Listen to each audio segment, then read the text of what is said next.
Myasthenia Gravis, Finding Strength One Day at a Time. This video series is brought to you by Conquer Myasthenia Gravis, who's been serving MG patients since 1972. In today's broadcast, host Sarah Bolton, resilience coach and rare disease advocate, talks with Garry Morehouse of Midland, Ontario. Please keep in mind, each person's experience with MG is unique. The information in this video reflects one person's story. It is not intended to be a substitute for professional medical advice. So welcome to the Myasthenia Gravis, Finding Strength One Day at a Time interview series. Thank you so much for being here. It's good to be here. Yeah, Garry, so will you share with us a little bit about your MG story? Okay, I'll start with when I was diagnosed, which was in November of 2017, or just 4 years ago, actually. I was coming out of the house with my garbage can, and I fell on the ground, and I lost all control over the garbage can. And a neighbor luckily saw me because it was early in the morning. Ended up calling an ambulance, and away I went to the hospital. And they were really good. Luckily, one of the internists there knew about MG, so he kind of suspected it, but of course couldn't prove it on the spot because it takes a fair bit of examinations. But they did some CAT scans and those kinds of things. So they sent me home to see a specialist. And that took about 2 weeks. And in the meantime, I was extremely scared. I couldn't lift a liter of milk out of the fridge, it would fall. And if I drank milk, my lips wouldn't move. So the milk would spew all over me. And it was not a fun experience. I had to wear a helmet, a bike helmet, to keep me, in case I fell. I wore an eye patch over my eye because I had double vision, and that corrected the double vision. And the only way I could get to the washroom was with my walker. So it was a very scary start to this disease, which I'm a pretty healthy person. And then the doctor prescribed Mestadone, and that's an amazing little pill. Like overnight, it picked me up off the floor. And I was so pleased that the next day I could actually, it probably brought me back to 60% of my functionality, but that was good enough to struggle around and get around. So I went on that I was on that for a while. And then I saw the neurologist, and he put me on IVIG treatments. And every 8 weeks, I'm still on those. I'm not taking Mestadone anymore. And they kind of took me from 60 to maybe 80% of my capability. So I was getting there. So then I started to feel better. And I've been a very active person most of my life, especially in sports. So I started to think about what I could do and how I'm very goal oriented. So I set specific goals of what I wanted to accomplish. And they were very simple and very measurable, not too challengeable. Like my first goal was to do 2 minutes on a treadmill. I don't even like treadmills, but my goal was to get to 12 minutes on a treadmill. And the reason why 12 minutes was so important, that's the length of a game of pickleball, which I've been very active in. So when I got to 12 minutes, I really celebrated. That was a big, big accomplishment. But I still couldn't walk that well. I still had balancing problems. So then I went to the Y, and they have a circular track around the top of the gym. And I started to use walking poles. And I started again slowly with the walking poles. I would do 2 times around the gym. And then I managed to get to 20, I don't know, it was 10 or 20, but a lot times around the track. And I could kind of got my balance back. And all this time I was going around the track, I was looking down at the pickleball players who were playing pickleball in the gym below me. And I said, I'm going to get there. And I was determined to get there. So, and I did. So I finally went down one morning, kind of got in, and I played, and players at the Y were not that good. So it was a good place to start. And so I could hit the ball around, and I just started playing more and more pickleball. And it went on from there. I guess some of the lessons I learned was one is to set goals, but really to listen to your body. Like I never overdid it, and I got a lot of rest.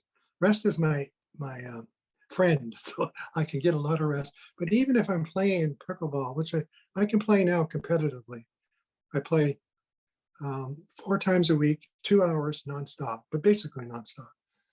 And I don't get tired, but sometimes I may get a little dizzy or whatever, and I will just quit right on the spot of the game. And people know, because sometimes that's happened. And so I know what my limitations are. I know what my body's telling me, and I really, really listen to it. So that's the way I've got to where I got to. A lot of it was, I mean, to me, exercise is the best pill on the earth because it's really what. And now I consider myself fully living a full normal life.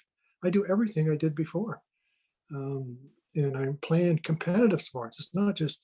And one of the things that got me going was when I was going through this process. I looked on I think it was the MGAFA website, Myasthenia Gravis Foundation of America, and they had some profiles of people that have made success stories. And there was this one guy, he was a runner, a marathon runner. And the story was about how he got back to doing a marathon after, it took him a year, maybe 2 years. And I said to myself, well, if he can do that, I can get back to a simple game like pickleball. So that was, and I saw some other stories too, and mainly sports stories of swimmers getting back swimming, hockey players getting back playing hockey.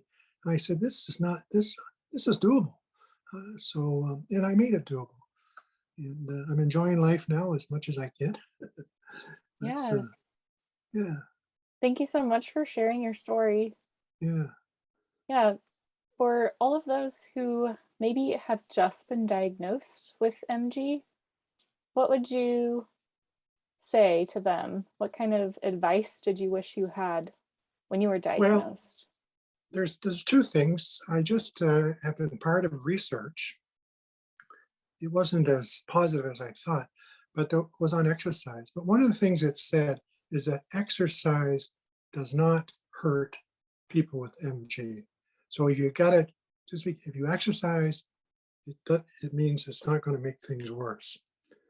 But what I found, what I would say is like when I started, the other thing is I went on websites and it's the Conquer MG website that has a really good segment on breathing exercise.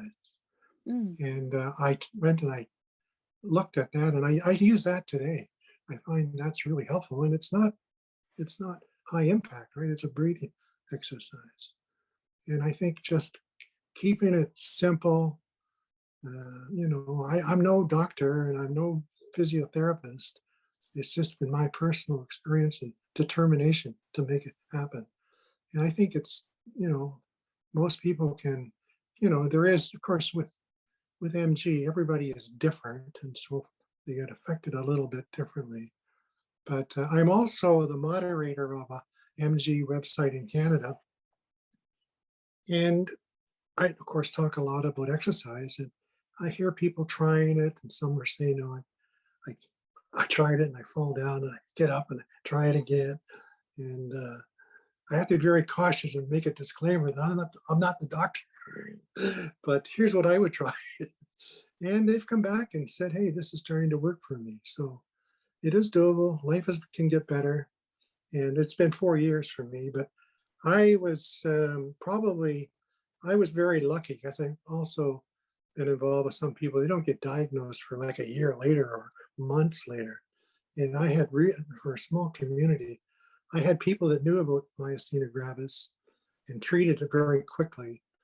And within 3 months, I was back playing pickleball. So it wasn't a Wow. long thing for me. So but not everybody is that fortunate. Yeah, And it's also absolutely. important to have people around you. You know, in my case, it was the pickleball community, but they're very supportive. I'm pretty active on social media. So almost every day or two, I would, are you okay? Are you okay? How you doing? And perks you up and gives you a little inspiration to keep going. Beat pickleball. I'm the oldest player in our club, so at 76, I'm doing pretty good. Wow, that's fantastic. Yeah. Yeah, so I heard that exercise is key for you and Yes. having a strong support system. Yes. Are there any other ways that that you found you can practice having and keeping a positive mindset and positive Well, attitude? I think you have to manage your health. If you just sit back and wait for some pill to solve your issue, it's not going to happen that well. And I'm a very strong believer in managing my illness. Like when I go see the neurologist, I don't go in, and they're extremely busy. And usually they don't have a time of day for you. But it's only because they're so busy, not that they're not caring. So I go in with a list of questions that I want answered. And I came to the IVIG treatment through my own research. They gave me 3 options, and I found the other 2 had more side effects than this one I'm taking. Mm-hmm. So there's nothing wrong, and I think the doctors respect you. I mean, I respect you if you come in with a lot of questions, and they'll answer them. Yeah, that's So great. yeah. Yeah. Well, I think that's all we have time for. Are there any last thoughts or anything that you'd No, like to just tell share? everybody that who are interested in pickleball to look it up on the website. I'm also a very strong advocate of pickleball. It's the fastest growing sport in North America, and it's a low impact sport. If at 76-year-old, I can be the best in the club. Anybody can join. Thank you so much Okay. for being with us today. I love it. I love talking about being successful. Yeah. Thank I'm you sure very that much. all of these tips will help other people who are living with MG or, caregivers of people with MG. So thank Good. you so much for sharing your insights. Okay, good. Good stuff. All righty. To learn more about myasthenia gravis, to make a donation, or to support the work of Conquer MG, please visit us at www.myastheniagravis.org. Thank you.